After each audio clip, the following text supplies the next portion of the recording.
Have you ever noticed that the more self-aware you become, the harder love feels? It's a strange contradiction. You've spent years working on yourself. You read the books. You understand your patterns. You've built a life that looks successful on paper. Yet, when it comes to the person sitting across from you at dinner, there's a wall. A quiet, invisible barrier that keeps you observing life instead of living it. You're highly intelligent, perceptive, and deeply capable of love. So why does it feel like your brain is the very thing sabotaging your heart? Why does your clarity feel like a curse? We're told that being smart is an advantage in every area of life.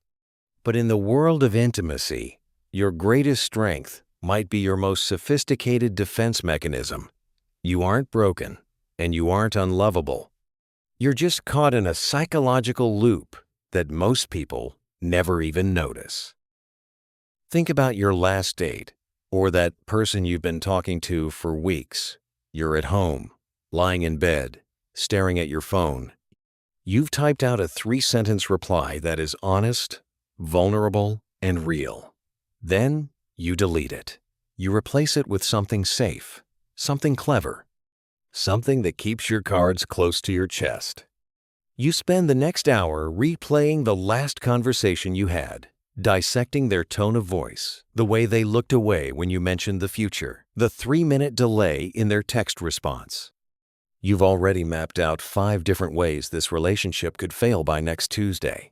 You're so busy predicting the ending that you've forgotten to experience the beginning. You walk away before they can leave you.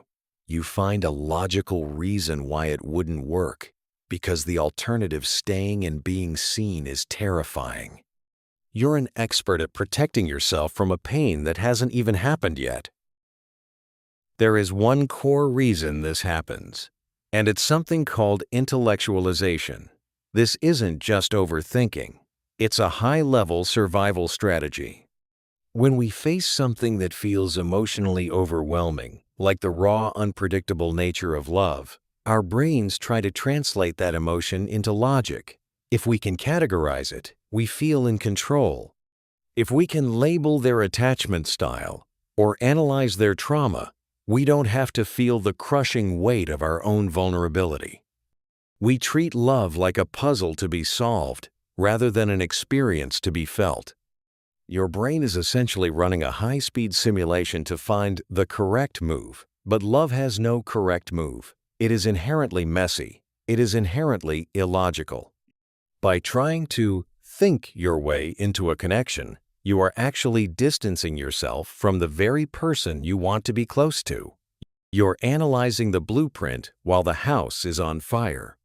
You aren't connecting with a human being. You're connecting with your data set of who they might be.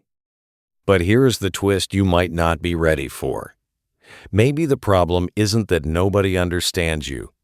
Maybe you've become too afraid to be understood.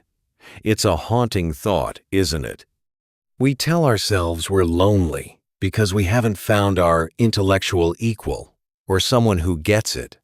But beneath that high standard is a hidden safety net. As long as you believe nobody is right for you, you never have to be truly vulnerable with anyone. Your intelligence becomes a fortress. You use your complexity to hide the parts of you that feel small, scared, and ordinary. It's much easier to be the misunderstood genius than it is to be the person who simply wants to be held. You've used your mind to build a world where you are always the observer, never the observed. But you cannot be loved in segments. You cannot be loved only for your insights and your sharp mind. Love requires the parts of you that don't have the answers. When you're alone at night, the silence feels different for someone like you. It's heavy with the weight of everything you see but can't change. There's a specific kind of grief in being able to diagnose your own loneliness, but feeling powerless to stop it. You see the patterns. You see the exit signs. You see the flaws in everyone you meet, and even more clearly, you see the flaws in yourself. It feels like you're watching a movie of your own life through a glass screen, You want to reach out. You want to scream. You want to just stop thinking for 1 hour and let someone in. But the control is addictive. Because if you let go of the analysis, what's left? If you stop being the smart one, who are you? You're just a person, and being just a person feels dangerously close to being disposable. So you retreat. You go back into your head where it's safe, where you can control the narrative, even if that narrative ends with you being alone. We need to break the circuit. And no, you don't need a 5-year plan or a complete personality overhaul. You just need one tiny shift. The next time you are with someone and you feel that familiar urge to analyze when your brain starts building a case for why this won't work or why they aren't enough, I want you to try something. Stay present for exactly 5 seconds. Don't listen to their words. Don't look for red flags. Just notice the sound of their breathing or the warmth of the air in the room. In those 5 seconds, make a conscious choice to say one honest, unpolished sentence. It doesn't have to be, "I love you." It can be, "I feel a bit nervous right now," or "I'm not sure what to say." That one sentence is a crack in the fortress. It is an admission that you are here, in the mess, with them. It's a tiny surrender of control. Maybe love isn't something you find once you've figured everything out. Maybe love begins the moment you stop trying to solve it. It's not a test to pass or a riddle to decode. It's a quiet, clumsy, and often confusing process of letting another person see the parts of you that aren't impressive. Your intelligence will always be there. It's a beautiful part of you. But it doesn't have to be the one in charge of your heart. You are allowed to be seen in your confusion.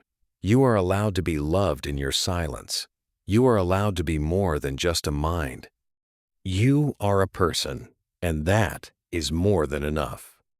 I want to hear from you, because I know how quiet this struggle can be. What's one moment where your overthinking ruined a potential connection for you? Or a time you chose logic over an honest feeling? Share your story in the comments. Let's make this space one where we can finally stop being smart and just start being real.